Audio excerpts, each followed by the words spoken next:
Bismillahirrahmanirrahim. Assalamualaikum warahmatullahi wabarakatuh. Alhamdulillahirabbil alamin wa bihi nasta'in.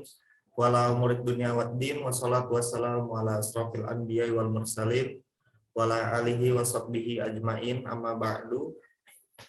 Kami dari kelompok 3 mata kuliah Ulumul Hadis, kami izin untuk memaparkan makalah kami yang berjudul Hadis pada Masa Kodifikasi.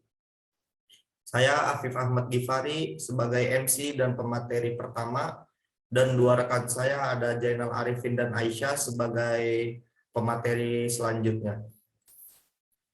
Hadis pada masa kodifikasi, ada sejarah awal hadis pada masa kodifikasi. Ketika wilayah Islam berkembang, jumlah sahabat yang gugur dalam berbagai peperangan dan munculnya ahli-ahli bid'ah, maka kebutuhan akan penulisan dan pembuktian hadis mulai muncul pada awal Hijriah kedua. Khalifah Umar bin Abdul Aziz adalah orang yang pertama memerintahkan penulisan hadis. Dia menyadari bahwa orang-orang yang menghafal hadis semakin berkurang. Orang-orang yang menghafal hadis semakin berkurang dan dia juga khawatir hadis Nabi akan hilang dari permukaan bumi jika tidak segera direkam. Pertama, ada faktor-faktor yang mendorong pengumpulan dan pengodifikasian hadis. Ada beberapa faktor yang mendorong Umar bin Abdul Aziz mengambil inisiatif untuk memerintahkan para gubernur dan para pembantunya untuk mengumpulkan dan menuliskan hadis. Yang pertama, tidak adanya lagi penghalang untuk menuliskan dan membukukan hadis. Itu faktor yang pertama. Yang kedua, munculnya kekhawatiran akan hilang dan lenyapnya hadis akibat banyaknya para sahabat yang meninggal dunia. Yang ketiga, semakin meraknya kegiatan pemalsuan hadis yang dilatar belakangi perpecahan politik dan perbedaan mazhab. Yang keempat, telah semakin luasnya daerah kekuasaan Islam disertai dengan semakin banyaknya kompleks permasalahan yang dihadapi umat Islam. Sebelumnya siapa sih Umar bin Abdul Aziz itu? Umar bin Abdul Aziz itu salah satu khalifah dinasti Umayyah yang berkuasa dari tahun 717 hingga 720 Masehi. Selama menjadi khalifah, banyak prestasi yang dicapainya hingga begitu dicintai beliau tuh dengan rakyatnya. Sehingga beliau tuh mendapatkan gelar Khulafaur Rasyidin. Umar bin Abdul Aziz adalah orang yang sangat soleh. Dia juga merupakan cicit khalifah kedua, yaitu dari Umar bin Khattab. Selanjutnya, materi selanjutnya akan dibawakan oleh saudari Aisyah. Kepadanya saya persilahkan. Baik, saya akan melanjutkan materi kedua, yakni pelaksanaan kodifikasi atas perintah Umar bin Abdul Aziz. Menurut Ajaz Al-Khatib, terlepas dari fakta bahwa Abdul Aziz pada awalnya memulai pengumpulan hadis, perintahnya kepada pejabatnya untuk mengumpulkan hadis sangat terbatas karena keterbatasan kekuasaan dan otoritas. Demikian pula para akademisi pada masa itu. Koleksi hadis resmi dan lebih luas dimulai oleh Umar bin Abdul Aziz, putra Abdul Aziz. Ini karena dia memiliki kewenangan sebagai khalifah untuk mengarahkan para gubernurnya mengumpulkan dan mengkodifikasi hadis.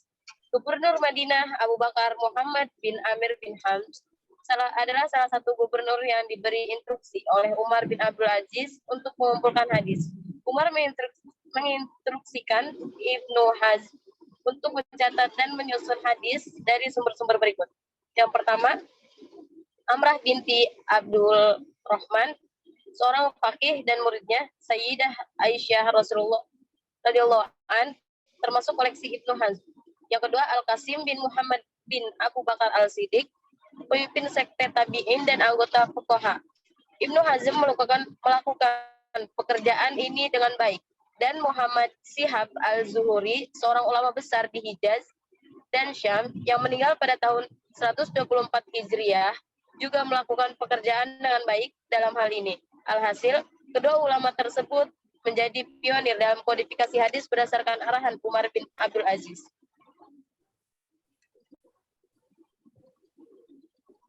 Cara atau metode para ulama dalam membukukan hadis. Metode para ulama untuk merekam hadis sangat bervariasi. Para ulama abad kedua mengadopsi strategi ini dengan menyusun hadis-hadis yang isinya sesuai dan terkait menjadi satu bab yang kemudian dikumpulkan menjadi satu kitab. Di dalam buku Mushanaf, para ulama menggabungkan hadis Nabi, sabda sahabat, dan fatwa tabi'in menjadi satu kitab, sehingga menghasilkan hadis marfu, mauquf, dan maqtu. Al-Muwatta Imam Malik adalah salah satu buku yang menggunakan strategi ini. Sedangkan Al-Zuhri, seorang ulama dari abad pertama, menggunakan metode di mana dan menyimpan nama perawi dan kemudian mendaftar hadis-hadis yang diriwayatkan oleh para perawi tersebut dari berbagai bidang dan menggabungkannya menjadi salah satu buku. Demikian pula kitab-kitab yang diriwayatkan pada abad kedua Hijriah maupun kitab-kitab yang disusun pada abad pertama Hijriah. Menurut kitab ini disusun menjadi satu kitab yang menggabungkan hadis-hadis marfu, mauquf, dan maqtu. Berikut contoh-contoh kitab hadis dari abad kedua Hijriah. Secara umum, hadis-hadis Nabi Muhammad dan fatwa-fatwa para sahabat dan tabi'in dikumpulkan dalam kitab-kitab hadis pada abad ini. Buku Ibnu Baz yang hanya berisi hadis disusun. Hal ini sejalan dengan petunjuk Umar bin Abdul Aziz yang berbunyi sebagai berikut: tidak menerima selain dari hadis Nabi SAW. La takbalu ila hadisir Rasulillahi alaihi wasallam. Dan kau terima selain dari hadis Nabi SAW. Yang kedua, kumpulan hadis saat ini masih merupakan campuran dari topik yang ada seperti tafsir, sirah, hukum, dan sebagainya, dan belum disusun berdasarkan topik tertentu. Hadis-hadis sahih, hasan, dan dhaif, kualitasnya semuanya masuk dalam kitab hadis yang sama ada di zaman ini. Yang C, kitab hadis pada abad kedua Hijriah. Buku yang dihasilkan sebagai hasil kodifikasi awal hilang, dan sejak itu tidak ditemukan lagi. Kitab-kitab berikut yang dikodifikasikan pada abad kedua Hijriah masih dapat dijumpai hingga sekarang dan sering dijadikan rujukan para ulama. Yang pertama, kitab Al-Muwatta. Yang kedua, Musnad Al-Syafi'i. Yang ketiga, hadis Muhatiful. Yang keempat, Al-Sirat Al-Nabawiyah. Yang kelima, Al-Maghzi wa Al-Sa'ir. Yang ketujuh, Al-Jami. Yang kedelapan, Mushanaf. Dan yang kesembilan, Mushanaf yang ditulis oleh Humaydi pada tahun 219 Hijriah. Baik, pemateri selanjutnya saya persilahkan. Baik, terima kasih Saudara Aisyah. Pemateri selanjutnya akan disampaikan oleh Saudara Zainal Arifin. Kepadanya saya persilahkan. Baiklah, izin melanjutkan materi sebelumnya.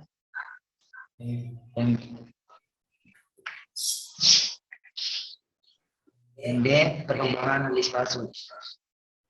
Aktivitas pemalsuan hadis meningkat pada abad kedua Hijriah. Pada masa ini, tujuan penulisan hadis semakin beragam.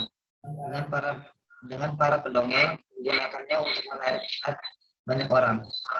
Zindik yang bekerja untuk meruntuhkan Islam dan lain-lain menulisnya. Untuk berbagai alasan, uraian bagian berikut tentang hadis-hadis palsu dan isu-isunya memberikan penjelasan yang lebih mendalam dan lebih jelas tentang keberadaan hadis palsu.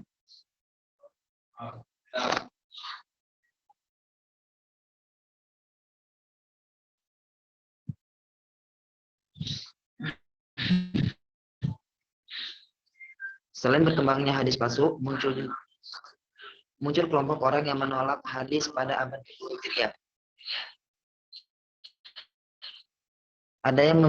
Ada yang menolak baik hadis ahad maupun hadis mutawatir secara keseluruhan. Ada juga yang hanya menolak hadis ahad. Hadis Imam Asy-Syafi'i berdiri dan melancarkan serangan balik terhadap kelompok yang menolak hadis ini. Dia melakukan dengan menyangkal setiap argumen yang dibuat oleh kelompok yang menolak hadis satu persatu dan kemudian membuat argumen yang lebih kuat. Akibatnya, Imam Asy-Syafi'i disebut sebagai naswir al-hadis atau multazim as-sunnah. Penyebab munculnya pemalsuan hadis pada periode keempat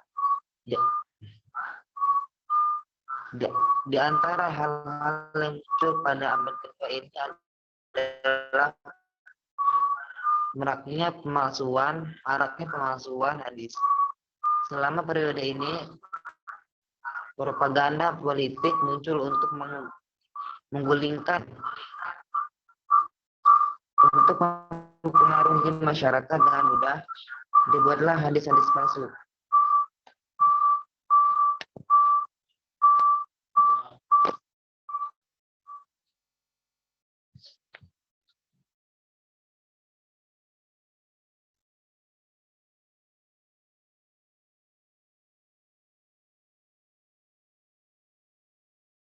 Masyarakat mudah bertemu dan mendukung pemerintah Abbasyi. Sebagai perlawanan dari pihak Muawiyah, mereka juga membuat hadis palsu untuk mendung Abbasyi. Selain munculnya kelompok-kelompok politik pada masa itu juga muncul kaum jindik dan pembuat cerita takhayul. Di latar belakang ini maraknya pemalsuan hadis di atas, ada peribahasa Malik yang mengatakan tidak boleh mengambil ilmu atau hadis dari 4 jenis orang yang kurang akal. Orang yang menuruti hawa nafsunya, yang mengajak orang menuruti hawa nafsunya, orang yang suka berdusta padahal tidak membohongi Rasulullah, dan beribadah jika orang itu tidak mengetahui nilai-nilai hadis yang diriwayatkannya. Beberapa ulama mengkaji kondisi perawi hadis akibat maraknya penyebaran pemalsuan hadis, mengingat banyak perawi yang lemah saat itu. Berikut para akademisi yang membahas tentang keadaan rawi, yang kemudian disebut sebagai ilmu rampasan wa ta'dil. Yang pertama, Al-Laits bin Sa'ad. Yang kedua, Ibnu Mubarak pada tahun 181 Hijriah. Yang ketiga, Husain bin Bashar. Yang keempat, Ibnu Ishaq pada tahun 185 Hijriah. Yang kelima, Al-Mufti bin Imran Al-Musili pada tahun 1805 Hijriah. Yang keenam, Bashir bin Al-Mufaddal pada tahun 186 Hijriah. Yang ketujuh, Ibnu Uwais. Tokoh-tokoh hadis pada abad kedua Hijriah. Adapun tokoh-tokoh hadis pada abad kedua Hijriah, yang pertama Malik, yang kedua Yahya bin Sa'ad Al-Qattan, yang tiga Waqi' bin Jarrah, yang keempat Sufyan As-Tsuri, yang kelima Wainah, yang keenam Syu'bah bin Hajjaj, yang ketujuh Abdurrahman Al-Mahdi, Auza Al-Laits, yang ke-10 Abu Hanifah, yang ke-11 Asy-Syafi'i.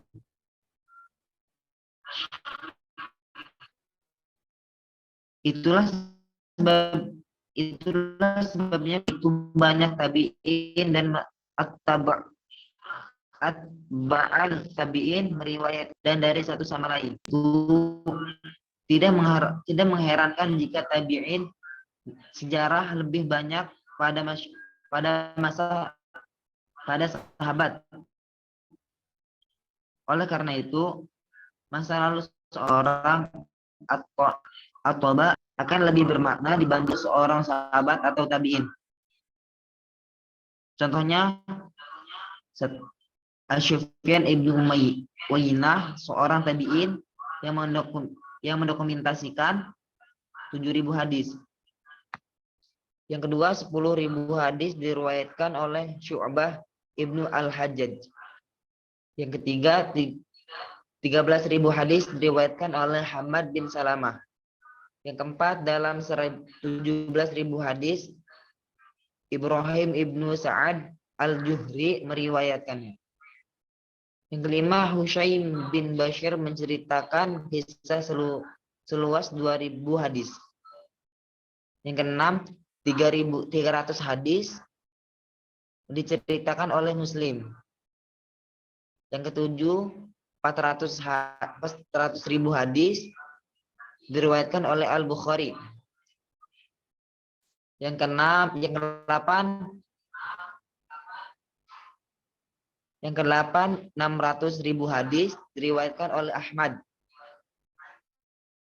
Sebagaimana diketahui, yang dimaksud hadis di sini adalah hadis secara umum yang meliputi perkataan Nabi, perbuatannya, takrir perkataan sahabat, perbuatannya, takrir mereka, dan perkataan mereka tabi'in, perbuatan mereka dan takrir. Hasbi Al-Siddiqi.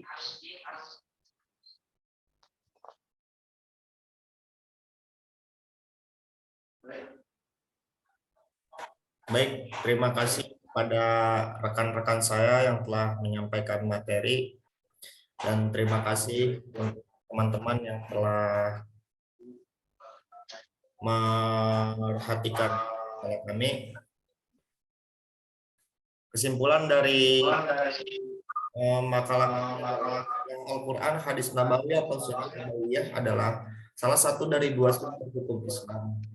Dalam hukum Islam, hadis memainkan peran strategis yang krusial menafsirkan Al-Quran dan menetapkan hukum-hukum yang lainnya tidak ada di dalam Al-Quran. Adalah lebih membutuhkan sunnah daripada sunnah Al-Quran, adalah tepat mengingatkan dengan pentingnya hadis. Dulu para sahabat dan Nabi dan menyaksikan sendiri tindakan dan kehidupannya langsung pada hadis Nabi. Jika mereka tidak bagaimana menafsirkan,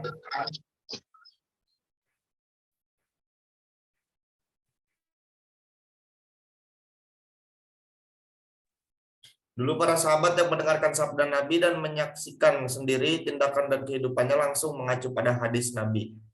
Hadis adalah ilmu yang banyak memperhatikan umat Islam sejak zaman Nabi. Hadis memiliki tempat khusus di hati para sahabat, tabi'in, dan generasi selanjutnya. Seorang akan dipuji setelah Al-Quran berdasarkan seberapa baik mereka tahu dan mengingatkan hadis. Akibat mereka sangat termotivasi untuk menghafal dan mempelajari hadis, Nabi melalui transmisi fakta bahwa beberapa dari mereka mampu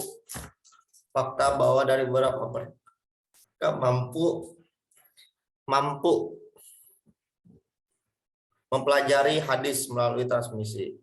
Kaum muslimin tidak menuliskan hadis-hadis yang mereka hafal seperti yang mereka lakukan pada Al-Quran. Pada awalnya, perkembangan ilmu hadis sebaliknya, mereka lebih mengandalkan kekuatan menghafal mereka. Kaum muslimin kemudian menyadari pentingnya menyusun hadis dan menuliskan segera setelah sinar Islam mulai merambah ke berbagai bangsa.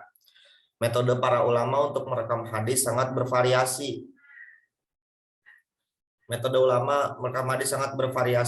Kemudian dikumpulkan menjadi satu kitab di dalam buku Mushanaf.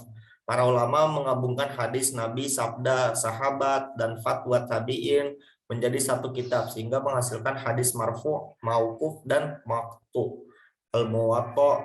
Al-Muwatta Imam Malik adalah salah satu buku yang menggunakan strategi ini, sedangkan Al-Zuhri, seorang ulama dari abad pertama, menggunakan di mana hadis ini.